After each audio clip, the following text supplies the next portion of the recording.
Ya, apa kabar Pak? Anda yang 15 tahun lalu itu menerbitkan instruksi wali kota soal pengenaan jilbab bagi siswi sekolah di Kota Padang. Bagaimana sebenarnya pertimbangan dibuatnya aturan tersebut? Saya boleh cerita lebih awal dikit Bu ya. Saya dulunya juga seorang guru, meskipun saya tentara ya. Saya tamat IKIP ya. Kita mencoba membedah kurikulum sekolah tentang pelajaran sholat sebetulnya ya.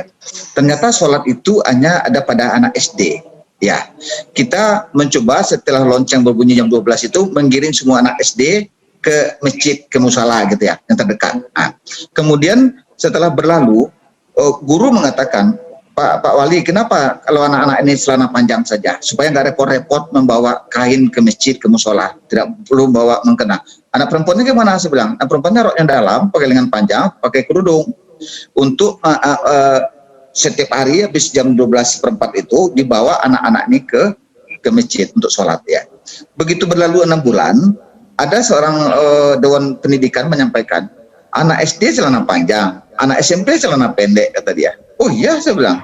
Kalau gitu, kata beliau, bagusnya anak SMP celana panjang juga, biar bisa terapkan juga sholat di sekolah, di musolanya dekat-dekat. Nah, terus kita terapkan pula lah bahwa anak SMP celana panjang, anak perempuannya menyesuaikan pula untuk mereka bisa sholat dekat masjidnya. Anak SLTA di bawah itu waktu dulu itu SLTA itu di bawah wali kota, bupati wali kota. Nah, mereka menyesuaikan juga untuk berbusana muslim. Sebetulnya di Sumatera Barat toleransi ini sangat berjalan baik, dan itu saya ajak tokoh-tokoh Nasrani, karena di Kota Padang itu dulu ada namanya Pasar Ramadan. Ketika anak Islam semuanya masuk ke masjid, anak-anak Nasrani masuk ke gereja, namanya pastoral, itu diambilkan dari APBD. Tidak ada di Republik ini kabupaten kota yang menggunakan APBD untuk pastoralnya anak Nasrani. Di Padang ada ya.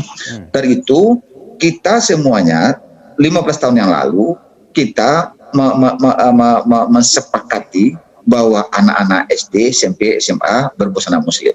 Ada setidak-tidaknya 3 manfaat dari hal tersebut. Yang pertama sekali, dari berbusana muslim itu memperdangkal jurang si miskin dengan si kaya. Kan tidak semua ayah mampu belikan kalung emas untuk anak gadisnya. Tidak semua ibu mampu membelikan anting-anting emas. Ketika mereka semuanya berbusana muslim, tidak kelihatan lagi mana anak kaya, mana anak miskin. Ya. Yang kedua, Pak Fauzi, mohon maaf saya potong karena waktu kita juga tidak terlalu panjang. Yang saya tanyakan adalah peraturan ini mengikat siapa saja? Hanya mereka yang beragama Islam atau yang non-muslim juga harus mengenakan pakaian muslim? Oh, ini hanya khusus untuk anak Islam. Anak Nasrani karena sedikit, rata-rata di sekolah itu mereka menyesuaikan, ya di SMA kah, di SD atau di SMP. Jadi tidak ada penegasan kepada anak non-Islam, ya. Semua khusus kepada anak Islam saja.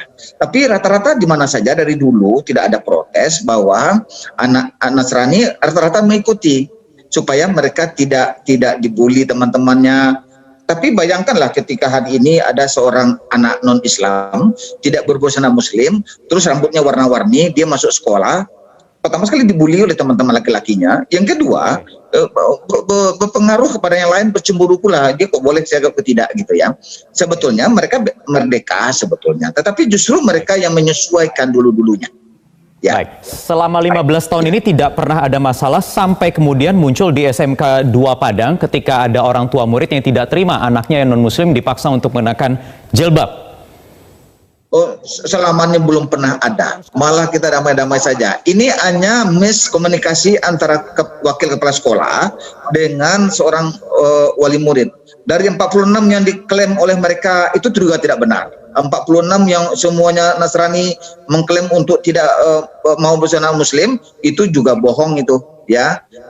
Hanya sebagian kecil yang satu ini saja, karena ini sampai ke seorang pengacara dan sampaikan ini sangat tidak bagus karena dulu-dulunya dan sekarang ini hubungan antara Islam dengan Kristen di Kota Padang sangat bagus sekali. Pihak sekolah mengaku sudah meminta maaf, Pak. Artinya ada terjadi kesalahan dari informasi yang disampaikan oleh pihak sekolah ke orang tua murid.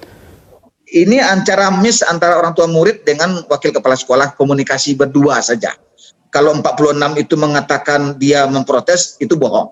Ya, selama ini tidak ada. ya, dan hubungan antara orang Nias, orang Batak, orang Jawa atau orang Mentawai dengan umat Islam yang ada di Kota Padang sangat-sangat bagus ya.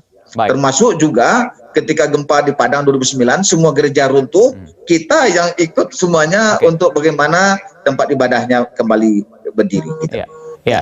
Tetapi ini juga harus didalami, Pak, karena bisa saja pihak sekolah kan berdalih karena sudah ada aturannya, sehingga aturan inilah yang kemudian terlihat bisa membuat sekolah terpaksa menjalankan aturan ini.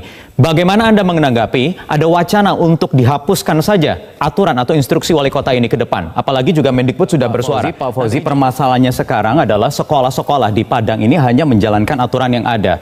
Sejak 15 tahun yang lalu, sejak 2005 Anda terbitkan instruksi wali kota. Ini yang kemudian membuat sekolah juga seolah-olah terpaksa mau tidak mau menjalankan aturan yang ada. Bagaimana jalan keluarnya kalau menurut Anda agar kasus serupa ini tidak terulang lagi? Sebetulnya Pak, ini tidak kasus, ini semua permasalahan kecil.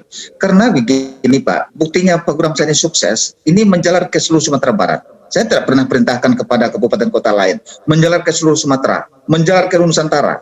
Hari ini anak-anak yang bercelana panjang di NTB sana, itu orang Padang Pak, yang dicontohnya, yang di Sulawesi Selatan sana. Anak-anak yang berjilbab di Sulawesi Utara sana atau di Ambon sana, itu masalah Padang. Di Jawa Tengah di mana. Jadi jangan aturannya yang Bapak rubah. Anak yang satu ini, seorang anak dipanggil oleh BP, oleh konselingnya, guru BK-nya, hal-hal yang rutin, yang biasa saja itu. Tidak ada masalah, saya juga guru. Ya. Tidak ada masalah, satu anak saja kemudian ini menjadi isu nasional, Pak. Ada suara dari Komnas HAM, ada suara dari DPR yang juga menolak hal yang sama. Pemerintah pusat juga bersuara yang hal yang sama. Mendikbud juga sudah menginstruksikan hal yang sama untuk melakukan penyelidikan terkait hal ini.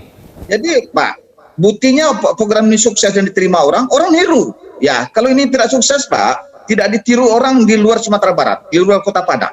Ya, jadi jangan disalahkan aturan ini. Seorang anak yang mengadu pada bapaknya, antara kepala sekolah datang itu masalahnya cuma. Kok masalahnya ini dirubah? Nah benar Pak. Yang kedua, mohon maaf, ini suatu hal, kalau ini yang dikejar yang ini, bagaimana nasib anak keponakan kami yang masa mendatang dia akan bertelanjang lagi. Ini Bapak tahu enggak berawal kegiatan ini? Di antaranya adalah pemerkosaan di atas bis kota, di atas Mikrolet.